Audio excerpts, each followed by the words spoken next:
My name's Chris Brown from Morgans Financial, and I'm here this morning with Malcolm Norris, the MD of Sunstone Metals, which is exploring and discovering in Ecuador. Sunstone's got two projects, one in the north, El Palmar, and one in the south of Ecuador, Brahma Alba, where they've been drilling gold-copper mineralisation with a number of drill rigs. The most recent results are from the El Palmar project in North Ecuador, where they're moving to 100% equity. Malcolm, can you tell us a bit about the results which you've just received from the El Palmar T2 drilling target? Yeah, Chris, we're very excited by these results. So as you said, El Palmar in the northern part of Ecuador, it's a project that is 65 kilometres from the 3 billion tonne Cascabel deposit owned by SolGold. And we're on the same regional structure called the Toachi Fault. That's very important for porphyry localization. And our T2 target has been defined, bound by that fault, with indications of good surface mineralization. There is a lot of surface mineralization around El Palmar in that general area, epithermal gold, and you've been drilling T1. Can you tell us a little bit about what you found in T1 and in the epithermal system and how that relates to T2? Yeah, so this is a classic exploration story. So T1 was the first known porphyry within the El Palmar project. So that's where we focused our drilling.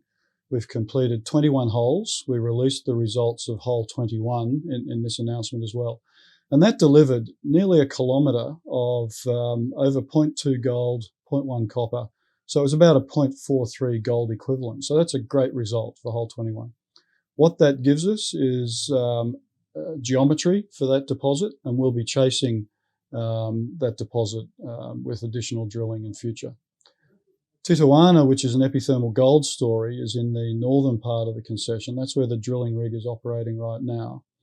And it's not uncommon in porphyry environments to have epithermal gold deposits outlying from porphyry mineralization. So we've got about 6 of these targets, and we're drilling Titoana first to see what that's like. And that's got 6 gram per tonne rock chips at surface. Now, the regional context for that is that there's a deposit just west of us called El Corazon that's operated by a small Ecuadorian company. That's an epithermal gold deposit. And then we are earning an interest in the Verdechico project further west, which also has outcropping epithermal mineralization. So the concept of this epithermal gold district is absolutely building. How that relates to T2? So T2 was identified as a surface anomaly, gold, copper and moly in soils. We did some mapping, we collected some rock chips, we found stockwork veining. We then did some geophysics, and the geophysics identified a huge anomaly, a conductive body. We've drilled these 3 holes. We've got gold mineralization close to surface, but hole 24 showed increasing copper as we go to depth in the direction of this large geophysical anomaly. So large geophysical anomaly, hints of copper, bound by the Toachi Fault. All the ingredients are there for hosting a significant porphyry deposit. So this is a really compelling target. We've got some drilling to do. It's early stages, but this is a very compelling target that it's very easy to get excited about. So you've got a geophysical anomaly at depth, and all the mineralisation that you're seeing at surface is representative of, and we know it's mineralised, a deeper mineralised body. We just don't yet know how good and how large that deeper body is. Is that a fair comment? Yeah, that's a fair comment. And we'll be sending the rigs to follow up on this T2 drilling in late March. So they've got to finish that Titoana program first. And then we'll be sending the rigs down to follow up on T2.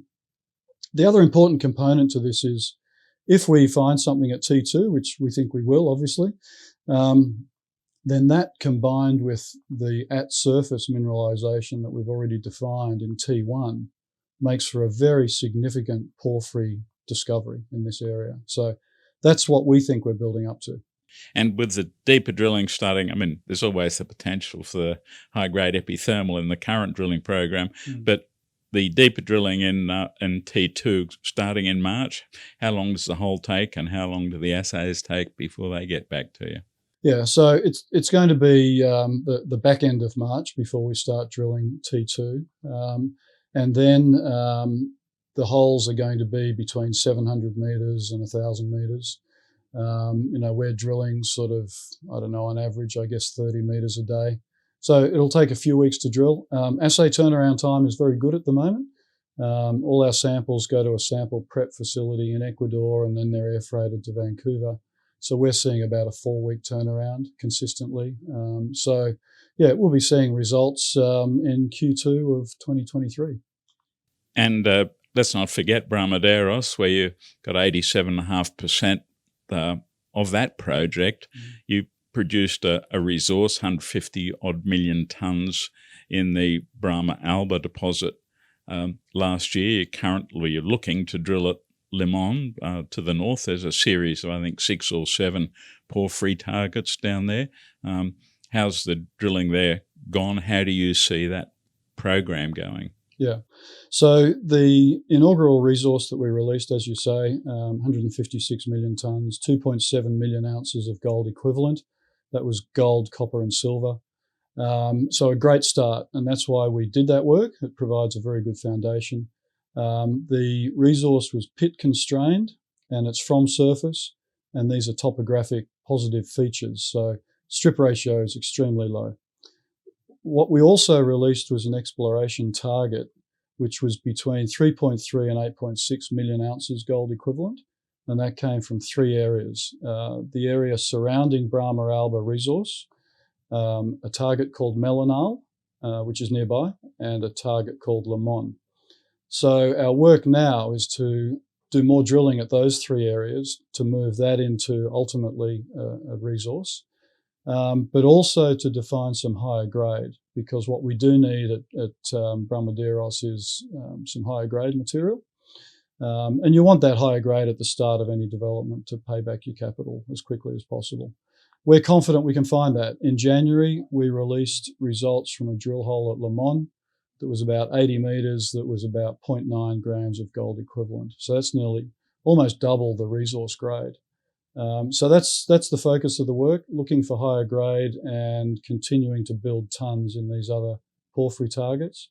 So in addition to those 3, Brahma Alba, Melanal and Limon, we've got another 3 or 4 porphyry targets within the concession that have had very little work done on them. So we'll move those forward this year as well. Malcolm, the grades aren't particularly high, as you say. They're shallow and they're certainly mineable. Can you give us an idea of the logistics and the potential costs in that part of the world? I guess not many of us have been to Ecuador. We don't know about access and power and workforce, things like that. Yeah, so Brahma is extremely well located. So you fly from the capital city down to the airport nearby, which is near Loja City. The flight is less than an hour. So it's similar to flying from Brisbane to Sydney.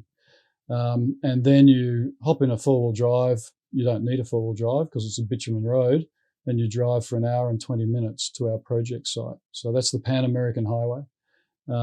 There's high capacity power within 13 kilometres of the project site, and that power is 88% hydro. So very attractive from a green power point of view. There's 2 modern operating mines in Ecuador. The professionals that we employ, geologists and environmental scientists and finance specialists and things, they're all very well educated and well qualified. So Brahma is a great place to operate a mine. The weather is quite dry, so it's not particularly good for farming. So an ideal place to develop a mining operation and deliver all the positive benefits that does to the local community. Thanks very much, Malcolm. We look forward to the drilling of the epithermals up at El Palmar and subsequently the deep drilling of the T2 target, with all the indications pointing to the fact that there's a full system here from the high-level epithermals, high sulfidation epithermals, down into a potential porphyry copper at depth. Thanks very much. Thanks, Chris.